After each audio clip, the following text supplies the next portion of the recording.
네, 우리 함께 오늘 나눌 말씀은 출애굽기 3장 10절에서 14절 말씀입니다.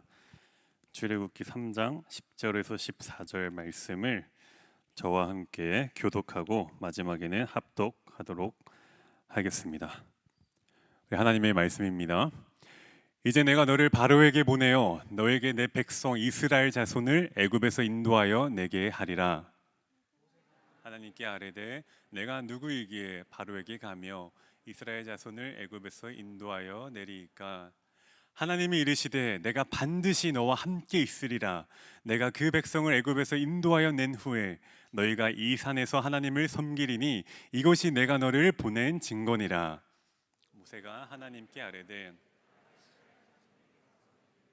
너희의 조상의 하나님이 나를 너희에게 보내셨다 하면 그들이 내게 묻기를 그의 이름이 무엇이냐 하리니 내가 무엇이라고 그들에게 말하리이까. 우리 함께 읽습니다. 하나님이 모세에게 이르시되 나는 스스로 있는 자이니라. 또 이르시되 너는 이스라엘 자손에게 이같이 이르기를 스스로 있는 자가 나를 너희에게 보내셨다 하라. 아멘. 네, 여러분, 오늘 본문에서는 모세라는 인물이 등장합니다. 우리 대부분의 청년들에게는 익숙한 인물이겠지만서도 혹시나 모세라는 인물이 생소하게 다가오는 사람들도 있으리라 생각해가지고 좀 그 모세라는 인물에 대한 배경에 대해서 먼저 좀 얘기를 해보려고 합니다. 지난주 설교에서 우리는 다 기억하리라고 생각하는데요. 생육하고 번성하여서 매우 강해진 이스라엘을 애굽 왕 바로는 경계하여서 산파들로 하여금 그 히브리 족속에게서 나오는 아기들을 죽이라고 합니다. 그런데 산파들의 어떤 믿음의 행동, 믿음의 결단으로 인해서 아기들이 죽지 않고 하나님께서 그 산파들을 축복해 주셨습니다. 근데 그 이후에 이스라엘을 향한 바로의 핍박은 더욱더 심해져 가지고 이제는 아기가 태어나면은 남자 아기면 그냥 다 나일강에 던져버려 라는 명령을 내립니다. 이런 극악한 시기에 바로 이 모세라는 사람이 태어납니다. 긴 얘기를 짧게 하면은 그 모세의 어머니가 이 모세를 차마 나일강에 던져서 죽이게 하고 싶지 않은 거예요. 그래서 이제 갈대 상자에 아기 모세를 넣어두고 이제 나일강에 흘려 보냈는데 이제 그 갈대 상자를 바로의 딸이 발견하여서 모세를 키우게 됩니다. 모세라는 사람은 히브리 사람의 피를 받고 태어난 아기지만 아까 누구의 손에 키워지게 되었다고요? 누구에게서 발견되었다고요? 바로 대답해 주시면 고맙겠습니다. 바로의 딸에게 발견되어서 키워지게 됐는데, 그러니까 이 히브리 사람의 피를 가졌지만은 정반대에 있는 애굽의 왕궁에서 그는 자라게 됩니다. 여러분들 지난주 설교가 잘 기억이 안 나실 것 같아가지고 제가 추가로 좀 더 설명을 드리겠습니다. 지금 이스라엘 백성들이 어떤 상황에 놓여져 있죠? 그들이 지금 애국에서 뭘 하고 있죠? 그렇죠? 지금 노예 생활을 하고 있죠. 노역을 하고 있는 거예요. 근데 그 노예 족속에서 태어난 아들이 모세가 지금 애굽 왕 바로의 그 왕궁에서 자라나게 됐다는 겁니다. 근데 그러던 어느 날 그 모세가 밖에 나가서 보았는데 그 히브리 사람이 애굽 사람에게 이렇게 맞고 있는 것을 보았어요. 그래서 그의 행동이 어땠냐면은 그 애굽 사람을 쳐 죽입니다. 신기한 건 성경에서는 히브리 사람 곧 자기 형제를 치는 것을 본지라라고 이렇게 성경에 나와 있어요. 그러니까 모세가 히브리 족속의 피를 갖고 태어난 사람은 맞지만 그는 애굽의 왕 그 바로의 왕궁에서 자라난 사람이란 말이죠. 그런데 그가 히브리 사람을 보았을 때 곧 자기 형제를 치는 것을 보았다고 이렇게 성경에는 나와 있습니다. 그래서 참 모세가 어떻게 자랐을까에 대해서 한번 생각해 본다면 그 또한 왕궁에서 자라는 사람이지만 자기가 히브리 사람이라는 것을 알았고, 근데 자기는 히브리 사람이지만 왕궁에서 잘 살고 있고 자기와 같은 동족인 사람들은 저 노예 생활을 하고 있는 그 모습에 아마 여러 많은 복잡한 심경들이 있지 않았을 거라고 한번 생각을 해보게 됩니다. 근데 이제 그 모세가 그 애굽의 사람을 쳐 죽인 사실이, 그 살인한 것이 들통나게 됩니다. 그래서 애굽의 왕 바로가 모세를 죽이려고 모세를 찾습니다. 그래서 모세가 죽지 않기 위해서 애굽에서 도망쳐 나옵니다. 그리고 그가 애굽에서 도망쳐 나와가지고 미디안 땅이라고 가게 되는데, 거기서 자신의 현재 장인인 미디안 제사장인 이드로를 만나게 됩니다. 그리고 이드로를 만나서 그의 딸과 결혼까지 하게 됩니다. 그리고 그때의 모세의 나이가 바로 40이었습니다. 그리고 나서 40년이 또 흘렀습니다. 모세는 80세가 된 모세는 어떤 모습이었을까요? 오늘 읽은 본문은 아니지만 우리 출애굽기 3장 1절의 전반부를 보면요, 이렇게 나와 있습니다. 모세가 그의 장인 미디안 제사장 이드로의 양떼를 치더니. 모세가 80세 된 모세가 뭘 하고 있다고 나와 있었죠? 양을 치고 있다고 나와 있죠. 근데 누구의 양을 치고 있다고 나와 있었죠? 제사장 이드로의 양을 치고 있다 그랬죠. 제사장 이드로가 모세의 누구라고 얘기했었죠? 장인이죠. 그러니까 80세 된 노인인 모세인데, 그가 오늘 아주 평범하게 매일매일 보내고 있는 하루의 모습은 장인의 양을 치고 있는 모습입니다. 모세의 양이 아니에요. 장인의 양을 치고 있었다는 거예요. 우리가 이 말씀을 보았을 때 80세 된 모세, 그러니까 40살에 광야로 도망가서 결혼하고 또 40년이라는 시간이 지났는데 80세 된 그 나이 든 모세는 오늘도 장인의 양을 치고 있습니다. 어떤 자기의 소유도 없고 자기 양 한 마리도 없는 그런 모습으로 모세는 살아가고 있었습니다. 어떤 인생의 준비된 모습도 없었고 어떤 자신의 소유의 풍요조차도 아무것도 찾아볼 수가 없었습니다. 장인에게 얹혀서 그저 양을 돌보고 있었습니다. 근데 그런 그에게, 그가 아주 평범한 일상을 보내고 있는 그에게 여호와의 사자가 떨기나무 가운데로 불꽃 안에서부터 나타나십니다. 그리고 그 모세에게 약속을 하신대요. 우리가 읽었던 본문인데 10절을 다시 한번 보여주시면요, 이제 내가 너를 바로에게 보내어 너에게 내 백성 이스라엘 자손을 애굽에서 인도하여 내게 하리라. 평범한 일상을 보내고 있었던 모세였는데 갑자기 여호와의 사자가, 하나님께서 나타나셔서 이 약속을 모세에게 주십니다. 애굽을 나와서, 아니 도망쳐 나와서 지난 40년 동안 어떤 소망도 바람도 기대도 없던 삶을 살고 있었던 그에게 갑자기 하나님의 신령과 이 명령은 당황스러웠을까요? 아니면 당연하게 느껴졌을까요? 제가 지금 유치부에 가도 이거보다 큰 대답이 나올 것 같아요. 당황스러웠을까요? 아니면 당연하게 느꼈을까요? 당황스러웠겠죠. 아니 지금 내 몰골을 애굽에서 도망쳐 나와가지고 40년이라는 시간 동안 그냥 장인의 양이나 돌보고 있었던 사람인데 갑자기 하나님이 나타나시고 나에게 하나님의 약속을 주십니다. 그래서 이에 모세는 아주 자연스럽게 하나님 앞에 질문하게 되죠. 11절을 보면요, 모세가 하나님께 아뢰되 내가 누구이기에 바로에게 가며 이스라엘 자손을 애굽에서 인도하여 내리이까? 내가 누구이기에 이 일을 할 수 있습니까? Who am I? 라고 모세는 질문하고 있죠. 근데 하나님의 대답이 참 재밌습니다. 12절을 보면요, 하나님이 이르시되 내가 반드시 너와 함께 있으리라. 내가 그 백성을 애굽에서 인도하여 낸 후에 너희가 이 산에서 하나님을 섬기리니 이것이 내가 너를 보낸 증거니라. 자, 여러분 11절에 모세가 뭐라고 하나님께 질문했죠? 헬로, 뭐라고 질문했죠? 내가 누구이기에 Who am I? 라고 모세는 질문했는데, 그러면 하나님의 대답은 뭐 You are my son, 뭐 You are something, 뭔가 이렇게 나와야 되는데 하나님의 대답은 내가 너와 반드시 함께하리라고 얘기하십니다. 그러니까 Who am I? 라고 물어봤는데 I will be with you 이렇게 얘기하시는 거예요. 그러니까 저는 좀 약간 조금 자연스럽지 않은 것 같죠? 모세는 분명히 명사적 대답을 원하는 질문을 던졌는데 하나님은 동사로 대답하십니다. Who am I? I will be with you. 이게 무슨 의미일까요? 우리가 한번 생각해 봅시다. 이게 하나님께서는 무슨 의미로 이렇게 말씀하셨을까요? 내가 누구이기에 이 일을 할 수 있습니까? 내가 너와 반드시 함께하리라. 모세는 자신의 존재, 자신의 정체성에 대해서 하나님께 물어봤습니다. 제가 누구이기에, 내가 누구에 이것을 할 수 있습니까? 근데 하나님께서 내가 반드시 너와 함께하리라고 얘기하신 것은 그 모세에게 새로운 정체성을 부여해 주시는 것인데, 바로 그 말을 조금 돌려서 얘기해 보자면은, 내가 누구입니까? 라고 물어봤을 때 하나님께서는 너는 내가 함께하는 자야, 너는 내가 함께하는 사람이다 라고 하나님께서는 모세에게 얘기하고 있습니다. 하나님의 이 말씀은 모세의 어떤 신분적인 요소를 변화시킨 게 아니라 그의 정체성에 하나님의 정체성으로 씌워버리십니다.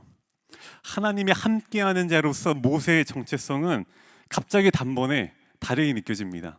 분명히 80살이 먹도록 장인의 양을 돌보고 그냥 허름허름하게 40년을 광야에서 살고 있었던 모세였는데, 하나님이 그에게 함께 하겠다고 말씀하시는 순간 우리가 바라보게 되는 그 모세의 정체성은 단번에 새로워졌습니다. 그에게는 어떤 특별한 복도, 광야에 그 40년 있는 동안 어떠한 은혜도 성공도 소망도 있어 보이지 않았는데, I will be with you, 내가 너와 반드시 함께하리라는 그 하나님의 말씀이, 그 하나님의 대답이 모세라는 사람의 정체성을 달라지게 만듭니다. 참 멋있죠. 그런데 여전히 모세의 내면은, 모세의 모습은 불안했습니다. 모세가 왜 애굽 땅에서 아까 미디안 땅으로 도망쳤는지 혹시 기억나십니까? 그가 무슨 일을 벌였죠? 그렇죠, 살인을 저질렀죠. 모세는, 좀 세게 말해서 죄송합니다, 모세는 살인자였어요. 애굽 사람을 쳐 죽였어요. 그래서 바로 왕이 그 사실을 듣고 화가 나서 모세를 죽이려던 것을 피해서 도망왔던 사람입니다. 어떻게 보면 모세 안에는 그 지난 40년 동안 광야 생활을 하면서도 자신이 저질렀던 그 살인, 자기가 살인자라는 그 사실이, 아마 그 자신의 그 모습이 내면적으로 해결되지 않았을 겁니다. 근데 하나님께서 자신과 함께 하심을 선포하셨는데도 이 해결되지 않는 문제로 인해서 이런 자신이 하나님께서 주신 이 출애굽의 약속을 가지고 이스라엘에게 가서 말을 해도 과연 그들이 내가 하는 말을 믿고 수용할까? 그들이 나를 미친 사람 취급하진 않을까라는 여러 걱정과 근심이 있었을 것 같습니다. 이에 모세는 하나님께 한 번 더 질문합니다. 우리 13절을 한번 보면요, 모세가 하나님께 아뢰되 내가 이스라엘 자손에게 가서 이르기를 너희의 조상의 하나님이 나를 너희에게 보내셨다 하면 그들이 내게 묻기를 그 이름이 무엇이냐 하리니 내가 무엇이라고 그들에게 말하리까? 여기서 이제 모세는 하나님께 다시 한 번 더 질문합니다. 근데 모세 하나님께 Who are you? 라고 물어보는 게 아니라 what을 가지고 질문합니다. 당신은 누구입니까? 당신의 하나님, 당신의 이름은 무엇입니까? 근데 우리가 이 얘기를 이어가기 전에 앞서서 먼저 그때 당시 고대 근동 문화의 그 문화에 대해서 우리가 조금 이해가 필요합니다. 이 당시에는 어떤 사람의 이름을 안다는 것은 그 사람의 존재를 안다는 것입니다. 예를 들면 여러분, 모세의 그 이름의 뜻을 혹시 아실까요? 우리가 읽진 않았지만 출애굽기 2장 10절에 보면요, 그 바로의 딸이 모세를 그 나일강에서 건지고 나서 이렇게 얘기하고 있습니다. 그 아기가 자라매 바로의 딸에게로 데려가니 그가 그의 아들이 되니라. 그가 그 이름을 모세라 하여 이르되 이는 내가 그를 물에서 건져내었음이라 하였더라. 그러니까 모세라는 그 이름의 뜻이 내가 그를 물에서 건져내었더랍니다. 그러니까 우리가 이제 이 모세라는 뜻을 알고 나니까 모세라는 사람의 존재가 좀 더 확연하게 이해가 되죠. 근데 모세가 또 미디안 땅에서 아들을 낳았습니다. 그 아들의 이름을 게르솜이라고 지었는데요, 출애굽기 2장 22절에 보면요 이렇게 나와 있어요. 게르솜의 뜻이 내가 타국에서 나그네가 되었음이라 하였더라. 그러니까 그 40년의 광야 생활 동안의 그 모세의 심정이 드러나죠. 아들이 태어났는데 이름이 내가 타국에서 나그네가 되었다. 게르솜아 게르솜아 내가 타국에서 나그네가 되었다야, 이렇게 부르고 있었던 것 같은 거죠. 근데 이런 이름과 존재에 대한 연결의식은 여기서 그치지가 않습니다. 제가 좀 더 여러분들이 실제적으로 오늘의 이 현실에서 와닿을 수 있는 예를 좀 곰곰이 생각을 해봤다가 이제 좀 소개팅이라는 예를 좀 들어보려고 합니다. 갑자기 막 눈이 반짝반짝거리죠. 여러분들 소개팅을 해보셨습니까? 이 정막은 뭐죠? 아무도 못 해본 건 아니겠죠? 여러분들 소개팅을 해보셨습니까 혹시? 아니면은 소개팅이 아니더라도 어떤 새로운 사람을 만나는 분명히 경우가 있었을 겁니다. 근데 우리가 누군가를 처음 만났을 때 내 자신과 그 상대방이 서로를 어떻게 무엇부터 소개를 하죠? 우리가 보통 그래서 이름을 나누죠. 그리고 이름을 나누고 난 다음에 뭐 필요에 따라서 이제 뭐 나이와 뭐 하고 있는 일과 뭐 준비하고 있는 일, 뭐 좋아하는 일들을 나눌 수가 있게 되겠죠.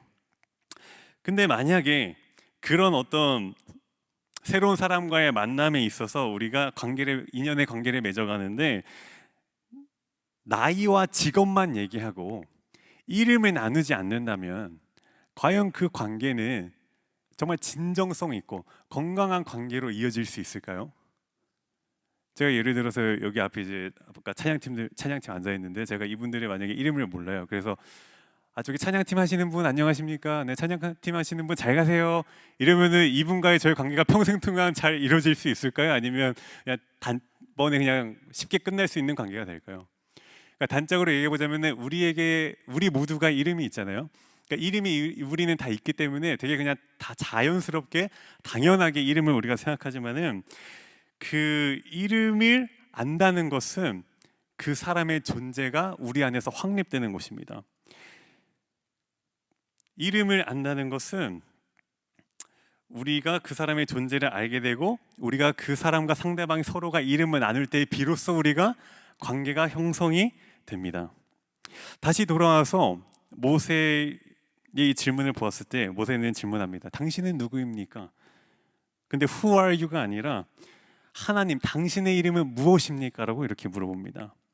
이제 우리가 이제 이 이름에 대한 이 어떤 본질적 요소를 알고 나서부터는 모세가 당신의 이름은 무엇입니까? 라고 물어봤을 때의 이 의미는 단순히 그냥 What is your name?만 물어보는 것이 아니라 당신의 존재, 하나님의 본질, 하나님의 타고난 성품은 무엇입니까? 라고 질문하고 있습니다.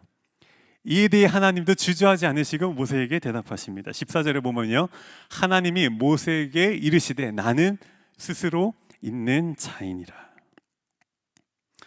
여러분들 저 말씀이 혹시 단번에 이해가 되실까요? 끄덕이는 분을 제가 봤어요. 저도 설교를 준비하면서 이 부분에서 너무나도 오랜 기도와 고민과 고뇌가 있었습니다. 스스로 있는 자, 이 하나님의 이름을 내가 어떻게 더 설명할 수 있을까? 정말로 수십 시간을 수날을 정말 고민하고 했는데 하나님 제게 주신 정답이 있었습니다. 너 못해. 못해, 뭐 하려고 하지 마, 더 하려고 하지 마, 못해라고 하나님이 제게 마음을 주시더라고요. 저 또한 피조물이기 때문에 감히 제가 어떻게 유한한 존재인 제가 어떻게 무한한 하나님을 다 설명할 수 있을까요? 그런데 중요한 것은 이 무한한 하나님 앞에 우리 모두가 모세와 같이 질문할 수 있어야 된다는 겁니다. 우리 모두가 그 유한한 존재이지만 무한한 하나님 앞에 그 하나님의 이름을 물어봐야 합니다. 왜죠? 왜 하나님의 이름을 물어봐야 할까요? 우리가 진정 하나님과 진실된 관계를 맺기 위해서는 그분의 이름을 알아야 합니다. 그냥 하나님 하나님 하는 것이 아니라 하나님의 이름을 우리가 알아야 진정한 관계가 성립되고 그 관계가 이어질 수 있는 겁니다. 스스로 있는 자라는 말을 들었을 때 여러분 이 말씀 구절에서 무엇이 떠오르시나요? 제가 저희 그 앵국 리더들에게 먼저 리모할 때 좀 물어봤어요. 좀 여러분들 스스로 있는 자, 이 하나님이 자신의 이름을 드러내는 이 구절을 보면서 좀 어떤 생각이 듭니까? 그래서 제가 좀 물어봤는데 이제 여러 내용들이 나왔습니다. 전능하신 하나님, 모든 것을 초월하시는 하나님, 스스로 계시니까 창조주이신 하나님, 존재를 존재케 하시는 하나님 등등 여러 가지 내용들이 있었고, 또 나는 스스로 있는 자라고 하나님 말씀하신 거라면 그 하나님 외에 다른 것은 스스로 있을 수 없다라고 이렇게 얘기하는 리더들도 있었습니다. 이제 여러 정의가 나왔는데 다 맞는 말이죠. 그런데 여러분, 과연 우리가 하나님을 이 정도로 정의할 수 있을까요? 하나님이란 분을 이 몇 개의 단어로, 이 몇 개의 형용사로 그분을 정의할 수 있을까요? 우리 하나님은 무한하시며 영이시며 절대적인 인격이신 삼위일체 하나님이십니다. 그분은 존재하시는 분이 아니라 모든 것을 존재케 하시는 존재의 근원, 존재의 뿌리가 되십니다. 오늘 이 설교의 제목이 왜 모세는 하나님의 이름을 물어보았을까입니다. 아마 많은 분들이 이 제목을 보고 이제 저 사람이 정답을 얘기해 주겠구나, 왜라고 자기가 이제 제목을 지었으니까. 근데 이 질문의 답은 사실 모세에게 있지가 않습니다. 이 질문의 답은 하나님께 있습니다. 사실 이 질문을 올바른 질문으로 고쳐보자면, 모세는 왜 하나님의 이름을 물어보았을까가 아니라 왜 하나님은 모세에게 자신의 이름을 물어보게 하셨을까일 것 같습니다. 왜일까요? 왜 하나님은 모세에게 자신의 이름을 물어보게 하셨을까요? 한낱 유한한 존재인 우리를 비롯한 인간인 모세가 다 이해할 수도 없는 그 무한한 존재의 이름을 왜 물어보게 하셨을까요? 바로 자신을 계시하시기 위해서, 바로 우리와 관계를 맺기 위하여. 단순히 약속만 던져주시고 언약만 그냥 맺으시고, 자 어떻게 돌아가나 한번 지켜보자, 너희들이 뭐 하나 한번 바라보자 하는 그런 하나님이 아니라 우리의 고통 소리를 들으시고 우리의 질문 가운데 응답하시고 반응하시는 하나님이심을 우리는 볼 수 있습니다. 우리는 이 관계를 통해서 하나님의 정체성으로 더욱 우리가 변화될 수 있는 것이죠. 하나님의 이름을 드러내시며 모세의 정체성을 변화시키신 하나님이 과연 오늘날 우리에게 이 말씀이 어떤 연관이 있을까요? 모세는 오케이, 그 옛날에 하나님의 이름을 물어봐서 그 하나님의 계시를, 하나님의 그 자신의 그 드러내심을 보았다, 오케이. 근데 이 말씀이 과연 오늘의 우리에게는 어떻게 연관이 되어 있을까요? 모세 이후에도 아주 오랜 시간이 지나 하나님께서는 우리에게 자신을 계속해서 계시하시는데, 이것은 차원을 뛰어넘는 무한한 자가 유한한 자에게 마치심으로 자신을 계시하십니다. 죄로 오염된 이 세상 속에서 죽을 수밖에 없던 우리의 존재를 아시고 우리의 탄식을 들으시고 우리의 애통함을 보시는 하나님께서 어떻게 하셨는지 아십니까? 바로 예수 그리스도를 이 땅으로 보내주셨습니다. 모세에게 자신을 계시하던 하나님, 그 하나님께서 2000년 전에는 자신의 독생자를 이 땅 가운데 보내셔서 자신을 드러내십니다. 그 계시의 정점이, 자신을 드러내시는 그 하나님의 계시의 정점이 바로 예수 그리스도라는 것입니다. 참 하나님이 참 인간으로 성육신 하신 사건, 무한한 존재가 유한한 차원에 들어오신 것, 왜입니까? 자신을 계시하시기 위해서, 자신의 이름을 우리에게 주시기 위해서, 그의 이름으로 우리의 존재와 우리의 본질을 새롭게 하시기 위해서. 그리스도인으로서 우리가 기도할 때, 여러분 마지막에 우리가 뭐라고 기도하죠? 예수님의 이름으로 기도하죠.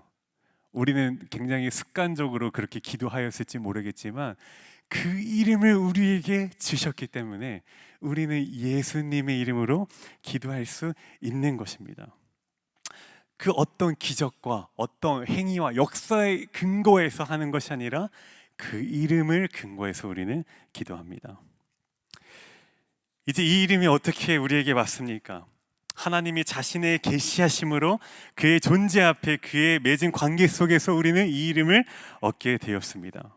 이제 이 이름이 그와의 관계를 형성하게 하고 그의 존재성이 이제는 비로소 우리의 실제가 됩니다. 오늘 하나님께서는 우리에게 왜 이 말씀을 비춰주실까요? 왜 하나님께서는 우리의 입술로 찬양하게 하실까요? 왜 하나님은 우리의 찬양과 경배와 예배를 받기 원하실까요?